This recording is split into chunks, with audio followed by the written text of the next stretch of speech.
Bonsoir à toutes et à tous, nous sommes le mercredi 12 avril, soyez les bienvenus sur Monaco Info et voici les titres qui seront développés. Nous recevrons le chef adjoint du service de neurologie du CHPG à l'occasion de la journée de sensibilisation à la maladie de Parkinson. Autre invité, la chef du service de l'emploi pour nous parler de ce que l'on appelle les jobs d'été. En ce moment, les entreprises recrutent. Nous vous présenterons les 5 romans sélectionnés dans le cadre du coup de cœur des lycéens.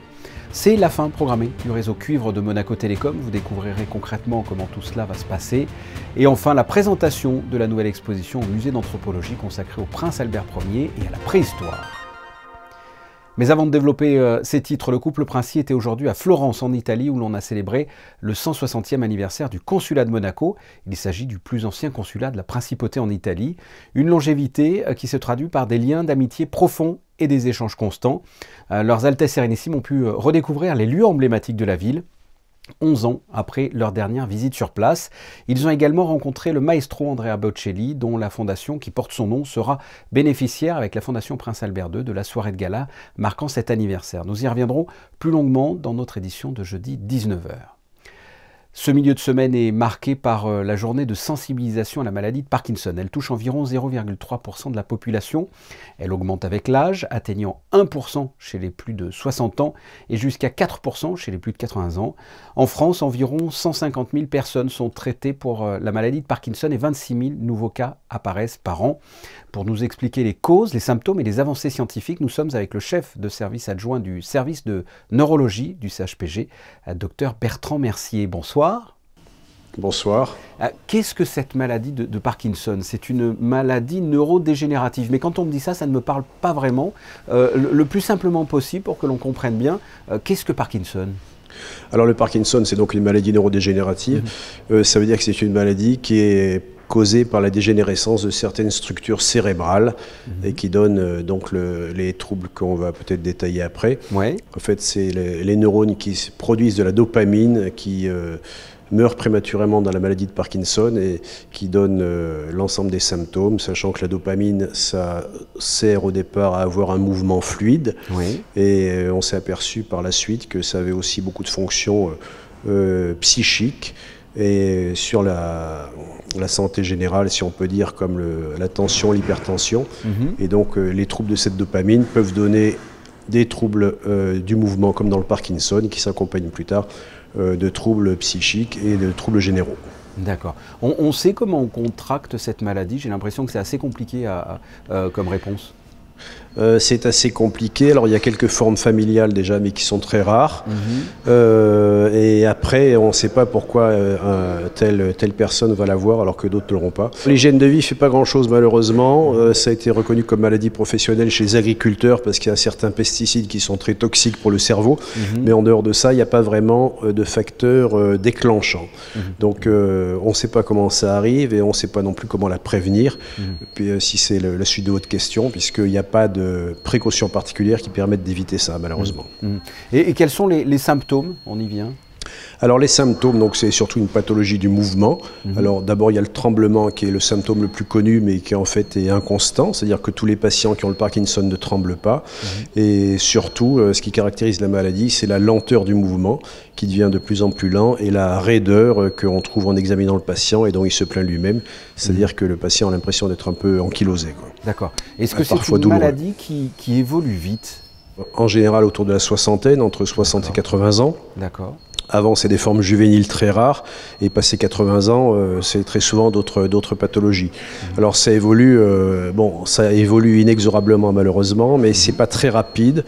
Et au début de la maladie, il y a une phase qu'on appelle la lune de miel, au cours de laquelle les traitements marchent bien, et où le patient se sent revenu à son niveau antérieur. D'accord. Après, au bout de 5 ans, ça devient plus compliqué. Une question très naïve, mais est-ce que l'on meurt de Parkinson ? Alors, question très bonne, on ne meurt pas au sens strict de Parkinson, mais les Parkinsoniens sont des patients plus fragiles que les gens de leur âge qui ne sont pas malades évidemment, et ils sont en particulier sujets aux troubles de la déglutition, et très souvent c'est des patients qui ont beaucoup de complications, ou un risque de complications élevé dans les périodes opératoires ou post-opératoires. Donc ils sont beaucoup plus fragiles que les autres, mais on ne meurt pas directement de Parkinson. Est-ce que l'on est en souffrance? Est-ce qu'une personne atteinte de Parkinson souffre concrètement? Donc il y a une souffrance physique, oui, parce que très souvent, il y a beaucoup de douleurs qui sont liées à la maladie, qu'on ne connaissait pas avant, mais de plus en plus, on sait que la douleur peut être la forme de présentation de la maladie, des douleurs articulaires en particulier, dont le patient et les médecins ne trouvent pas la cause, mais qui peuvent annoncer le Parkinson, quoi. Parlez-moi un peu de votre service à Monaco. Qu'est-ce qui est fait concernant cette maladie ? Ici, donc au CHPG, on a une consultation très active où on reçoit beaucoup de Parkinsoniens et on a un secteur d'hospitalisation où on en hospitalise de temps en temps quelques-uns pour adapter les traitements, mais très souvent, si on peut éviter de les hospitaliser, c'est aussi bien parce que l'hospitalisation est parfois un facteur d'aggravation. Et on travaille beaucoup avec nos collègues du CHU de Nice qui ont un secteur spécial, si vous voulez, pour l'adaptation des traitements du patient parkinsonien. Et de façon générale, à travers le monde, on a progressé dans la recherche ces dernières années ? On a beaucoup progressé, en particulier avec la chirurgie, dont les patients parlent souvent, mais qui est réservée à des cas très, très précis et en fait assez rares. Et on a progressé dans les médicaments, puisqu'il y a beaucoup de médicaments maintenant qui peuvent aider le parkinsonien, évidemment. Mais il n'y a pas de traitement curatif, c'est-à-dire quand on a le Parkinson, malheureusement, on n'en guérit jamais, quoi. Et à l'avenir, quelles sont les avancées à prévoir ? Est-ce qu'on pourrait justement en guérir ? Alors à l'avenir, c'est bien sûr difficile à dire, mais on attend beaucoup de progrès avec d'autres médicaments évidemment. Le problème, c'est que les médicaments actuels ont pas mal d'effets secondaires, en particulier des troubles de l'attention dont je vous parlais déjà au début. Et c'est vrai que trouver des médicaments qui seraient mieux supportés, c'est aussi une recherche importante. Mais c'est vrai que les traitements existent depuis plusieurs dizaines d'années. Et actuellement, on ne sait pas guérir la maladie, c'est une évidence, quoi. Merci de nous avoir donné comme ça de plus amples informations à l'occasion de la journée mondiale de sensibilisation de la maladie de Parkinson. Merci beaucoup. Je vous remercie. Restons au centre hospitalier Princesse Grace. Sachez que le CHPG lance son portail patient, une nouvelle étape dans la démarche de la transformation numérique. Ce portail de service en ligne est accessible via le site internet du CHPG qui permet désormais en quelques clics de prendre et gérer ses rendez-vous médicaux, de préparer sa préadmission, d'accéder à ses documents médicaux ou encore de payer ses factures. Nous sommes mi-avril et l'été va arriver très vite. Si vous cherchez un job d'été ou que vos enfants cherchent un travail rémunéré, que ce soit dans l'accueil, la restauration, les métiers de service ou autres, c'est la bonne période, il faut commencer à se préparer. Avant de recevoir notre invité à ce sujet, Vanessa Dessier est allée dans la rue pour sonder en quelque sorte les jeunes de la Principauté. Voici les réponses. Je suis pas là, je suis en Italie, mais non, j'ai pas prévu de job d'été. Moi non plus, j'ai pas vraiment pris de job d'été parce que je préfère profiter de l'été et aller en vacances avec ma famille, donc c'est plus pratique. Je pense aller postuler à la SBM pour essayer de trouver un poste en hôtellerie, dans un restaurant. On va voir si c'est possible. Oui, on a déjà demandé, mais il faut qu'on voit les CV aussi. Je sais pas encore, ça serait peut-être soit livreur, soit peut-être Haïti Salade aussi. J'ai envie d'apprendre comment couper les cheveux, mais si c'est pas possible, peut-être je vais travailler dans un restaurant ou quelque chose comme serveur parce que mon père il veut que j'ai de l'expérience. Si j'arrive à avoir mon permis pour le Grand Prix, avant le Grand Prix, j'aimerais bien faire un job d'été en tant que livreur pour gagner un peu de sous et voilà, c'est tout. Ma mère elle est en train de voir pour me trouver un job d'été. Dans quel domaine ? À l'ASBM je sais pas encore. Oui, pour faire des sous. J'ai pas l'âge malheureusement. À Monaco on peut pas, c'est tout de 16 ans si je dis pas de bêtises. Donc pour cet été non, mais pour les vacances d'octobre, normalement, oui. Oui, moi j'ai déjà un job d'été. Ça fait déjà 1 an que je travaille dans un restaurant sur Roquebrune Village. Ça se passe très bien, ça me permet de gagner un peu mon argent tout seul et de pouvoir financer mon train de vie quotidien plutôt que de demander à mes parents. Rentrer petit à petit dans le monde adulte et gagner son autonomie. Et pour développer ce sujet et répondre à des jeunes qui sont en recherche, nous sommes avec Emmanuel Cellario, le chef du service de l'emploi. Bonsoir. Bonsoir. On l'a vu, beaucoup de jeunes donc, qui veulent se retrousser les manches pour cet été. Est-ce que l'on a une idée de ce que représentent les jobs d'été en Principauté en termes de volume, peut-être par rapport à l'année dernière ? Oui, bien sûr. Alors l'année dernière, la cellule emploi jeune a suivi plus d'une centaine de jeunes qui étaient à la recherche d'un emploi étudiant et à peu près 110 jeunes et 90 ont trouvé un emploi étudiant. Cette année, nous avons déjà une soixantaine de jeunes qui sont inscrits et une dizaine qui ont déjà trouvé pour cet été. Et à qui s'adressent ces fameux jobs d'été? C'est uniquement aux jeunes, uniquement aux monégasques, des personnes plus âgées peuvent en profiter? À qui ça peut profiter le job d'été? Alors, les jeunes qui sont à la recherche d'un job d'été sont suivis au sein du service de l'emploi par la cellule emploi jeune, qui accompagne les jeunes de 16 à 26 ans, les monégasques, les résidents, mais aussi ceux qui habitent les communes limitrophes, donc Cap d'Aille, Beau-Soleil, Roquebrune et La Turbie, et qui font ou qui ont fait leurs études secondaires en principauté. D'accord. Quels sont les secteurs d'activité recherchés par les jeunes en règle générale l'été ? Il y en a 3 en particulier, alors 3 secteurs qui recrutent et qui sont aussi prisés des jeunes. Nous avons la vente, que ce soit dans des boutiques, les musées ou même des glaciers. Nous avons tous les métiers liés aux services, les serveurs ou même sur les plages, dans les restaurants.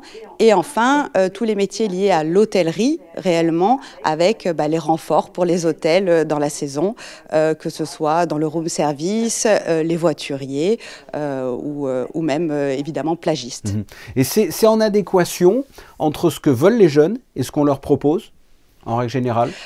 Les jeunes connaissent un petit peu le marché de l'emploi, ou en tout cas savent quels sont les secteurs qui recrutent, puisque c'est vrai que c'est très lié à la saison touristique. On a aussi quelques demandes dans le secteur administratif, notamment bancaire, et c'est vrai que ça attire aussi certains jeunes. Mais voilà, la plupart des demandes concernent tout ce qui est vente ou hôtellerie-restauration, avec une appétence, on va dire, pour le contact avec la clientèle. Et j'ai l'impression que l'on est dans une période où il y a beaucoup d'opportunités. Je me trompe ? Alors effectivement, il y a beaucoup d'opportunités. On constate surtout en fait une réelle volonté des jeunes de se confronter au marché du travail, pas forcément dans le secteur dans lequel ils feront leurs études après ou leur carrière professionnelle, mais en tout cas de voir ce que c'est de travailler, de se faire un petit peu d'argent aussi, évidemment. Et effectivement, on constate un nombre de plus en plus important de jeunes qui contactent la cellule emploi jeune pour s'inscrire à la recherche d'un emploi étudiant. Et quels sont les critères de sélection en règle générale ? Qu'est-ce que demande un employeur ? Déjà, ceux qui ont une disponibilité plus large ont plus de chances de trouver un emploi. Juillet et août, par exemple, les 2 mois d'été, voire pour ceux qui sont peut-être en études supérieures, s'ils sont disponibles de juin à septembre, effectivement, ça leur garantit plus de chances de trouver un emploi saisonnier. On a évidemment les langues, puisque je parlais, les métiers qu'ils recherchent sont ceux liés à la saison touristique, donc en contact avec la clientèle. Donc effectivement, la maîtrise de l'anglais, voire d'une autre langue en plus, est demandée par les employeurs. Et évidemment, une bonne présentation, une motivation, une envie de travailler, tout simplement. Et quels conseils vous pouvez donner à des jeunes qui nous écoutent et qui se disent tiens, si j'essayais de travailler cet été là ? Eh bien, je les conseillerais de contacter la cellule emploi jeune, Sandra Lefranc, pour qu'elle puisse les accompagner dans leur recherche. Mais voilà, évidemment, d'avoir un suivi, on est confronté au monde du travail, donc il faut comprendre aussi tout ce que ça implique en termes de sérieux, mais avec effectivement une belle récompense derrière, puisqu'il y a la satisfaction quand même d'avoir fait quelque chose, d'être rémunéré pour aussi. Et c'est vrai que tout le monde en sort grandi. Très bien. Écoutez, Emmanuelle Célario, merci d'avoir répondu à mes questions. Merci à vous. Continuons de parler de la jeunesse. En bref, l'École internationale de Monaco, l'ISM, a accueilli ce mercredi matin le directeur général de l'IBO, l'organisation du baccalauréat international. L'ISM, située sur le quai Antoine Ier, est une école IB depuis 22 ans et propose donc ce diplôme prestigieux. Cette visite s'est déroulée en présence d'Isabelle Bonal, commissaire générale chargée de la direction de l'éducation nationale, de la jeunesse et des sports. Éducation toujours, organisée par la Fondation Prince-Pierre de Monaco, le jury littéraire du coup de cœur des lycéens est composé d'élèves de la Principauté. Ce jury s'est réuni récemment afin de délibérer et sélectionner 5 romans encore en compétition. Plus de détails dans ce reportage de Christine Latomel. Ils étaient au départ au nombre de 8 romans lus par les lycéens cette année et pour lesquels les impressions divergent. Après avoir donné leurs impressions grâce à des capsules audio, c'est un jury composé d'élèves de FANB, du lycée Albert Ier et du lycée technique et hôtelier qui a donné son verdict et qui a élu il y a quelques jours les 5 romans finalistes. Biche de Mona Messine, Lulu de Léna Paul Le Garec, Le professeur d'anglais de Mathieu Pierre et Par de la latente de Julia Minkowski, des romans qui se disputent donc le titre du coup de cœur des lycéens. Ce sont des premiers romans qui justement leur parlent parce qu'ils sont écrits de manière beaucoup plus moderne généralement, certainement beaucoup plus accessible pour la majorité d'entre eux. Et du coup, les élèves se sentent davantage concernés, davantage en prise avec des sujets qui les intéressent et avec un style également qui leur est plus simple. Néanmoins, la problématique reste la même, c'est-à-dire être capable d'argumenter et d'avancer les raisons pour lesquelles on a apprécié ou pas ce livre. Et en ce sens, en plus, ça les prépare aux épreuves du baccalauréat à l'oral, où ils doivent présenter une œuvre en présentant les raisons pour lesquelles ils ont choisi cette œuvre-là. Moi, j'ai beaucoup aimé Une reine. Il m'a tout de suite parlé directement. J'ai eu le coup de cœur pour ce livre dès le premier rencontre et le premier résumé, parce que ça parle d'une histoire de femme, d'une reconstruction après un divorce ou un deuil. Pour moi, le livre, c'était Biche. Je l'ai trouvé très pertinent, et parce que je me vois surtout sur l'enfant, Lulu. Des romans qui ont donc touché ces jeunes lecteurs et dans lesquels ils ont pu se retrouver ou tout simplement s'évader. D'ici quelques mois, les élèves pourront rencontrer les auteurs autour d'un café littéraire et assister à la cérémonie de gala qui dévoilera et discernera le coup de cœur des lycéens édition 2023. Une cérémonie de remise des prix qui se déroulera en octobre prochain. La fin programmée du réseau cuivre de Monaco Télécom a été annoncée, et ce au profit du déploiement de la fibre. Concrètement, comment tout cela va se passer, les conséquences et les enjeux dans ce reportage de Sandrine Nègre et Olivier Bonello.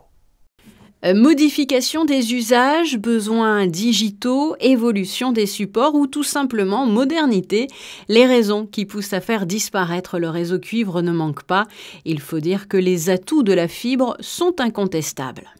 D'une part, c'est beaucoup plus fiable. Donc on transporte de la lumière et non plus de l'électricité. Donc du coup, ce rayon optique, il est beaucoup plus fiable. Il est plus aussi capacitif puisqu'on atteint des débits maintenant de 10 gigas au plus haut débit de Monaco Télécom, alors qu'on était limité à 60 mégas sur le réseau cuivre. Et puis c'est moins énergivore. Donc il faut aussi prendre conscience que l'empreinte environnementale de la fibre est beaucoup moindre que celle du réseau cuivre. Différentes phases vont donc rythmer les mois à venir. La principauté s'inscrit d'ailleurs dans un mouvement international, car le réseau cuivre disparaît peu à peu en France, en Europe, à Singapour ou même encore au Japon. Andorre a été le premier à le faire en 2014, Jersey l'a fait en 2020. Il y a encore 700 foyers sur 19 000 qui ont cette connexion à Internet par le cuivre. Donc c'est plus beaucoup, et ça, à la fin de l'année 2023, ce sera fini, il n'y en aura plus. Donc ça veut dire qu'il faut que les derniers se manifestent et qu'on puisse véritablement les migrer. Et puis 6 mois après, on arrêtera Internet pour les entreprises, il y en a encore 2000, donc là il faut vraiment se dépêcher. Et puis encore 6 mois après, fin de l'année 2024, on arrêtera les lignes analogiques, donc la téléphonie par le cuivre. Vous l'aurez compris, un mot à son importance, anticipation. Mieux vaut ne pas attendre le dernier mois pour ce changement. Une campagne de communication va permettre de sensibiliser la population de Monaco. Vous pouvez bien sûr aussi vous rapprocher directement de Monaco Télécom. Le musée d'anthropologie préhistorique donne rendez-vous au public pour une exposition inédite dans le cadre des commémorations de la disparition du prince Albert Ier. L'occasion de mieux connaître le scientifique et l'homme de terrain qu'il était. Une scénographie sur les traces de ses explorations archéologiques. Reportage de Vanessa Dessy et Hugo Comazza. Des grottes de Grimaldi à l'Espagne, de la fondation du musée d'anthropologie préhistorique de Monaco à l'Institut de paléontologie humaine de Paris, les visiteurs découvriront les chemins passionnants des aventures et des réflexions archéologiques du prince Albert Ier. Les objets archéologiques proviennent des fouilles qu'il a faites lui-même. À l'époque où il était prince héréditaire, il a fouillé lui-même les sites des Balzerossi. Il a même fait l'acquisition d'une grotte là-bas pour la protéger et la fouiller ensuite. Il a envoyé ses équipes avec ses consignes pour aller fouiller les différents sites des Balzerossi. Et les collections sont venues au musée d'anthropologie qu'il a créé lui-même, qu'il a fondé en 1906. Le musée d'anthropologie préhistorique a été fondé par le prince Albert Ier en 1902 afin de conserver les vestiges de l'humanité primitive. Ces collections permettent de retracer l'évolution des grandes périodes planétaires.